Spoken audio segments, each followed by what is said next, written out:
Kaixo, ongi etorria zenbaki errealen multzoa aztertuko dugu. Hortarako gogoratu zaitez ikusi ditugula bi multzo.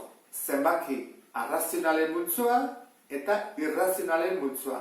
Bi multzoiek biltzen baditugu, lortzen dugu zenbaki errealen multzoa. Zeintzu dira zenbaki arrazionalak? Bako multzokoak. Ditugu batetik arruntak direnak, 1, 2, 3, 4, 5, etengabe jarraitzen duen serie bat da. Gero osoak dira, hau ez da aparte, 1, 2, 3, 4 aparte, zeroa eta minusak, eta falta zaizkigu gainontzeko guztiak. Zeintzu dira? Zatiki moduan jarri daitezken zenbakiak, adibidez 2 heren, 1,5 periodo bihurtu daiteke zatiki, hau ere bai, hau hamartar zehatzara lortu ezakegu zatiki izatea, horan zatikien multzoa izango izateke hau, arrazionalak, eta gero ikusten duzu hemen parte bat dagoela, eta hauek ezin dira bihurtu zatiki, horretik dira irrazionalak. 2-ren erroa, pi, 5-en erroa, 6,446 infinito arte, zifrak aldatzen dihoazte, ez du periodorik. Hemen dago, badirudi periodoa dela, baina ez da periodoa, 10,10, 1100, 1100, infinito arte. Orduan, hauek osatzen dute zenbaki errealen multzoa. Hau izango litzake zuzen erreala, orduan hemen kokatuko genituzke zenbaki erreal guztiak. Irrazionalak eta arrazionalak. Multzo honek ahalbideratzen digu matematikako eraiketa gehiagoren soluzioa lortzea. Adibidez, zenbaki osoekin ari ginenean, 3 gehi 2, 5, 3 ke 5, minus 2, lau bider minus 2, minus 8, soluzioek genituen, arrazionalekin zer gertatzen da, bali badut 3 zati 5, badut soluzioa, 3 5, orain hemendik aurrera, bali badugu berretzaile bat, adibidez, 11 ber 2 heren, honen soluzioa ere badugu. Honen soluzioa badakizu dela zenbaki erreal bat. Baina, oraindik ez ditugu soluzio guztiak. Berretzaile batzutan ez dugu lortuko zenbaki erreal bat izatea. Zeintzu dira horiek? Ditugunean berretzaile moduan, 7 erdi, edo 4 bat, izendatzaile bikoitia, eta hemen, oinarrian, minus bat. Adibidez, minus 2, edo minus 5. Hauekin zer gertatzen da? Badakizu, zatitzailea pasatzen da horrea, eta lau. Hauek ez dute soluziorik zuzen errealean. Joan beharko genuke zuzen ontatik kanpora. Horrea, edo planora. Horiek zenbaki konplexuak dira. Hori dira hurrengo multzoa izango ditzake, eta ez da DBH laugarren mailako multzo bat ikasi behar duguna. Bestetik gogoratu zenbaki erreal bat dugunean, nola koma eta gero infinito zifra dituen hurbilketak egin beharko ditugula. Edo biribildu, edo eten. Eta bere errore ere kalkulatu beharko dugu. Eta amaitzeko azaldu nahi dizut multzo hauek nolakoa diren, ze tamaino edo ze neurrikoa diren. Eta nik uste dut jarraitzen badezu prozedura hau, liruratuta geldituko zela.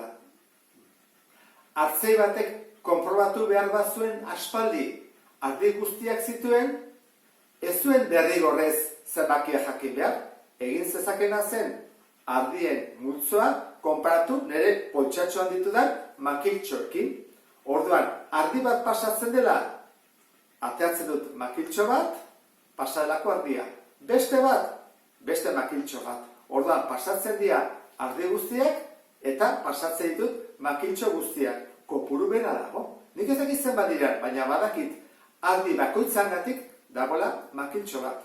Egun batean pasatzen direla ardi guztiak, eta nire ez pasatzen makiltxoak, eta azkeneko ardia pasatzen denean, oraindik makiltxo bat baldin badut pasagabe, esan nahi du ardi bat galduta dagoela, eta joan beharko nuke ardiaren bila.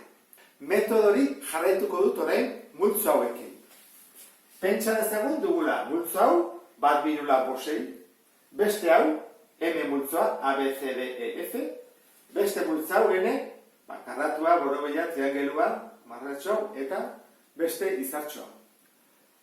Konparatu dezaket elementuak, bai, nola? Ba, egiten dudanean aplikazio bilektibo bat. Nik egiten dudana da, elkartu, elementu bakoitza olako batekin. Bata ez elkartzen, elkartuzak eta horrela ere, berdin du. Gauza zer da? L-ko elementu bakoitza, M-ko elementu batekin bakarrik dago lotuta, bai. Eta M-ko letra bakoitza dago L-ko batekin bakarrik lotuta, bai. Baten bat, soberan dago edo faltan dago, ez. Horrek esan edu, bi kardinalak, kopuruak, berdinak direla. Jarriko genuke errela. Kardinala, L. Berdin, kardinala, M. Eta konparatzen badut M eta N, ba berri lehenko genuke. Adibidez, A honekin, B horrekin, C horrekin, D horrekin, E honekin, eta F dintzat, ez dago. Horrek esan nahi du, M-ren kardinala, N-ren kardinala baino handiagoa dela. Zergatik, hemen elementu gehiago daude, hemen baina. Hemen daude elementu batzuk, ezin direnak lotu N-rekin. Horra jarriko genuke horrela, handiagoa, kardinala, N baina. Hau da, multzoak finitoak direnean, hau da, mugatuta. Zer gertatzen da gure multzo hauekin? Infinitoak direla. Horrean, oso zaila hori kontatzea, ez da? Nola dakigu nundagon gehiago edo gutxiago, badakigu, N izatekotan gutxiago daudela Z baino, ez da? Barruan daude, bai hori, horrela da, benetan, esango nuke horrela dela. Hortarako egingo duguna gauza bada, definitu zer den multzo infinitu bat, Kantorrek esan zuen bezala. Eta multzoa, noiz da infinitua? Ba, multzo baten, azpi multzo bat, hartzen dugunean, bere elementuak dituenean, multzo osoan dituen aina. Adibide batekin azalduko dizut. Pentsa dezagun dugula hau. A, B, C, D, E, F. Esan dugu, hau dela, M multzoa. Azten azpi multzo bat. Adibidez hau. Eta hori dituko dugu, M azpi bat. Horra, jartzen M azpi bat hemen, D, E, F. Eta hemen, M multzoa denak. A, B, C, D, E, F. Azten ez lotzen, haunekin, haunekin, haunekin. Azpi multzoak ditu, multzo osoa baino elementu gutxiago. Horrek logika du, ezta? Nola izango du gehiago? Barruan dago eta.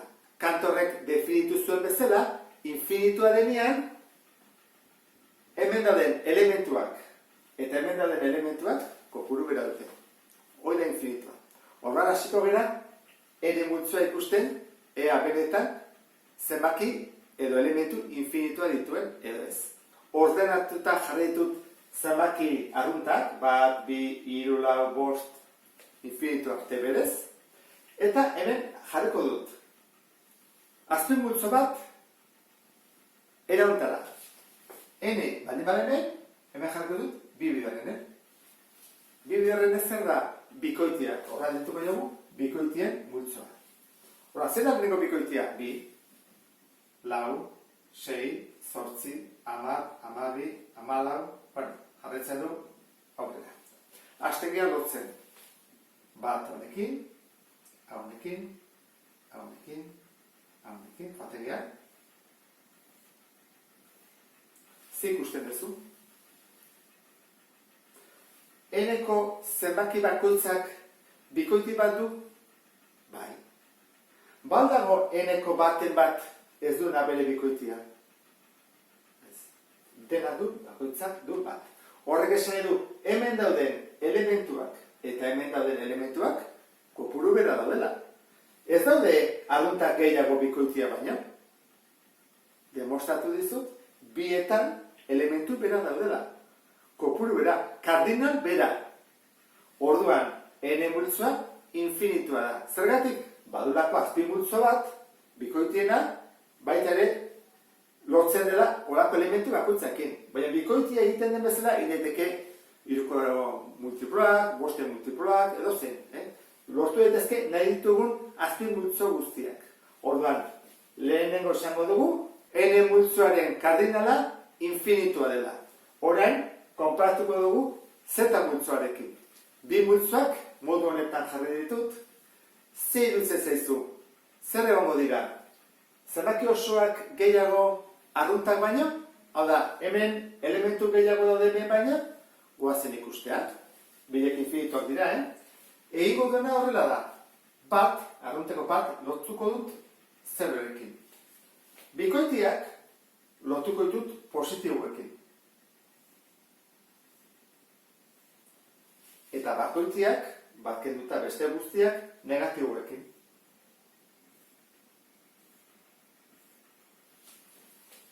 Galdera da. Zetako zenbaki bakoitza n-eko batekin lotuta dago? Bai, positibo guztiak dute bikoitin bat. Eta negatibo guztiak dute bakoitiren bat. Eta zeroa ere bai batekin. Horrek esan nahi du, z multzoan dauden elementuak eta n multzoan dauden elementuak konparatzen baitugu, kardinal berdina dutela. Ez daude z-an elementu gehiago n baino. Nahiz eta guri ditu, z gehiago izango dela n baino. Zer hemen positiboa bakarrik dira, eta batetik hasita. Hemen ezker eskubi. Biek dituzte elementu bera. Harrigarria ez da? Goazen pixka bat gehiago. Oan hasten dira gauzak komplikatzen. Kumultzoak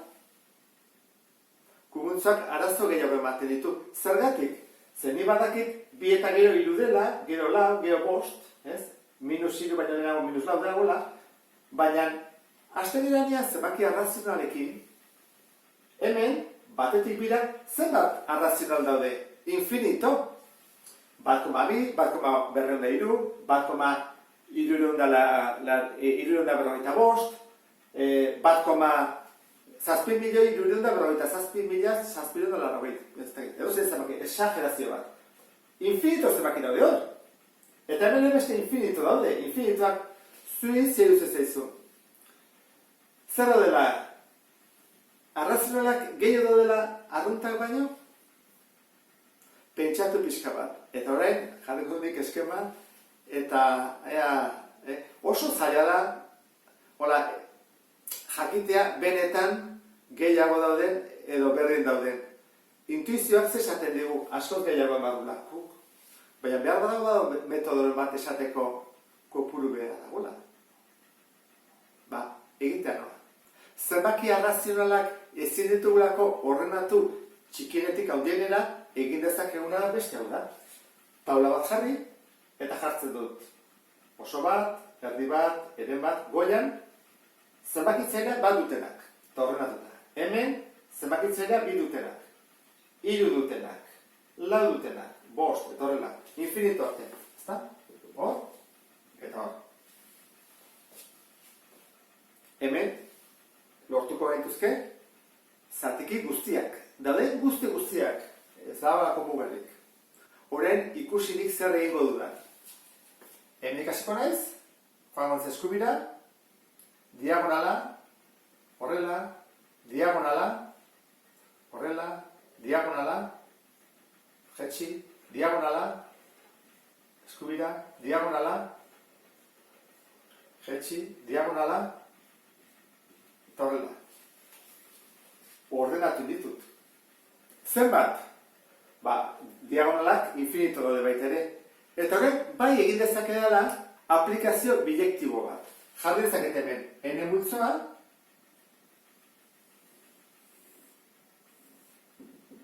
hemen q multzoa, eta jartzaitut. 1, 2, 3, 4, 5, 6, 7, 8, bueno, hori, eta bukatzen. Eta q multzoarekin, berdin ez. Oso bat, erdi bat, bi oso, hiru oso, horren bi erdi, hau ez du jarriko, zer honen baliokidea da, eren bat, laurden bat, bi eren, hiru biren, eta horrela. Lortzean joaten naiz,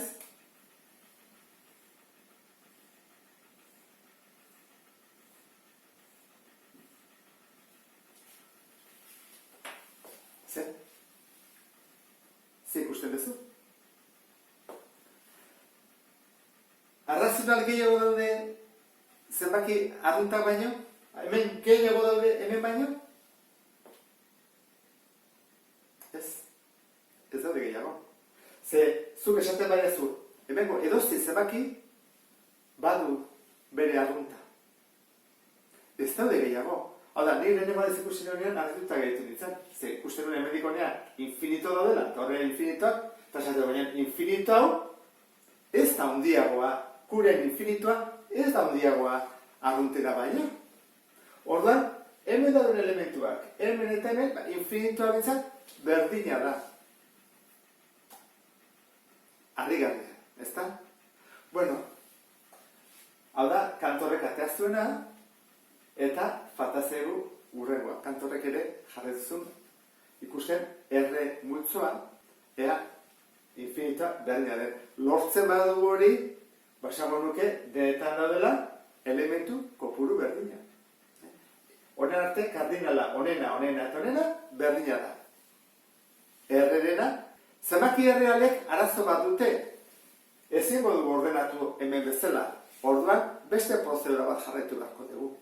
Ikusi nola egiten dugu. Zenbaki errealak ezin direlako ordenatu, egingo dut beste prozedura bat. Simple izateko, eta zuko bete ulertzeko, egingo dut zerotik batea bakarrik. Ikusiko dugu hori nola egiten den. Zer egin dezakegu? Suposatuko dugu, jarri daitezkela zenbaki guztiak. Eta hemen dagoela zerrenda guztiak. Desordenatuta, baina hemen daude zenbaki herriak guztiak. Zenbat daude infinito, ez da? Hori argi dago. Baina desordenatuta, berdin zaigu. Nik egingo dana izango da, honentzako jarri bat, honentzako bi, honentzako hiru, honentzako lau, honentzako bost, honentzako sei, eta hau da hene multzoa, gogoratu. Galdera da, hemen daude zenbaki guztiak? Seguro horako bakoitza dula horlako bat? Demostratzeko hemen badoela zenbaki batzuk ez, asko lotu gabe honekin, egingo dela zenbaki bat ikusi nola sortzen dudan. Pentsa dezagun hartzen dudala lehenengoaren hamartarra, bigarrenaren hamartarra, hirugarrena, laugarrena, bosgarrena, seigarrena. Eta sortzen dudan zenbakia horrela izango da. 0, bat denean, batiko jok, gehi bat. Horren da, bi. Bat denean, gehi bi. Bat delako berriro, gehi bi. Bat delako, gehi bi. Kasualitatea. Hiru delako, lau. 6 delako, zazpi. Hain ez beti, erantzten bat gehiago. Zazpigarrenean, hau baldin bada elementua, baldin badu adibidez 0, hiru, bi, bat, lau, bost, bederatzi, hiru, eta horrela, bederatzi baldin bada, bat erantzi behar diot. Orduan, jarreko dut 0 bat. Hau da zenbakia. Eta jarretuko nuke infinito arte, bakoitzari zifra bat aldatu diot. Galdera da, zenbaki hau hemen dago? Ez. Lehenengoa desberdina du. Hemen dago? Ez. Hemen dago? Ez. Ez dago, ilune. Joaten manez beraino, ala infinito daño, beti edozein zenbaki hartzen dela, honek zerbait desberdina du. Horran, zenbaki hau ez dago hemen, ez da lotu. Ene multzoko zenbakiekin. gehiago daude. Eta hau egin dudan bezala, egin daitezke nahi ditudan guztiak. Adibidez, bigarrenak aldatzen, bi bat diagonalean edo nahi den bezala. Horrek ze esan nahi du? Zenbaki errealak gehiago daudela, hau da, bere infinitua handiagoa dela beste hauena baina. Orduan, pentsatu behar dugu, guazten gainean, hemen zenbakiak kokatzen, arrazionalak eta irrazionalak, irrazionalak bete egite dutela. Hau da, dena irrazionalez beteta daudela. Arrazionalak, badaude, infinito puntu, baina irrazionalak askoz gehiago. Kenduko bagaituk hemendik arrazionalak, ideiak denukena baituko. Ze irrazionalak askoz gehiago dira. Orduan, gu ikaste ditugu arrazionalekin eta lanean eta horrela, eta gero kontua zen geha, errealitatean, irrazionalak askoz gehiago daudela. Orduan, lehenengo adiz egiztien geha kontuatzea infinito baino gehiago daudela. Badela trans infinito batzuk. Greziarrek ezagutzen zuten adibide bat jarriko dizut orain, pentsa ezagun, zuzen edo zuzenki errealean gaudela, egin dezakeguna gauza bat da, ikusiko dugu. Lortzen nahi dut, bi ertzak eta bi hauek,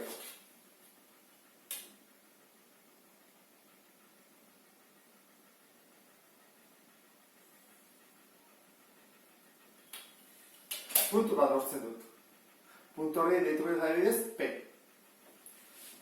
Ne esaten bari daztu adibidez puntu hau, G. Elkartzen badut. P-rekin, ez da hemen, hemen puntu bat agertzen da. Esango dugu, G lehena.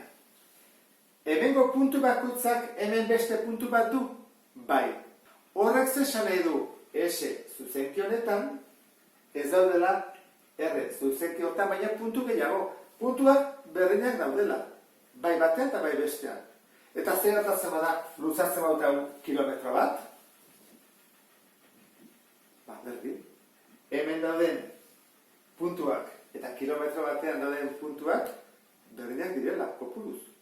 Eta luzatzen badut lurraren diametro guztia, baita ere. Eta galaxia, ere bai. Horra pentsatu zazu. Hemendikonea, dauden puntuak. Eta gure galaxia guztian, luzera batean, dauden puntuak kopuru berdina dela. Horregatik, infinitokin gabiltzenean eta ondo pentsatu badetugu gauzak, logika bat dugu, intuizio bat dugu, baina hasten gainean demonstrazioak egiten, beste mundu berri bat agertzen zaigu, ezta? Eta hori da, zenbaki errealekin gertatzen zaiguna. Orduan hemendik aurrera, hasten zeranean, behin arteko eraiketak egiten, pentsatu, ze edertasuna dagoen hor, zenbaki horiek, ze ederrak diran, koma eta gero, zenbat zifra infinito ditu, eta nik uste dut postasun batekin arituko zirala, basten gehanean, berreketak, erroketak, logaritmoak, eta bar. Buruan hau izango duzulakoan aurten, ze aurten zenbaki errealekin ibili behar dugu, esperantza horrekin amaitzen dut, beste bat arte, agur.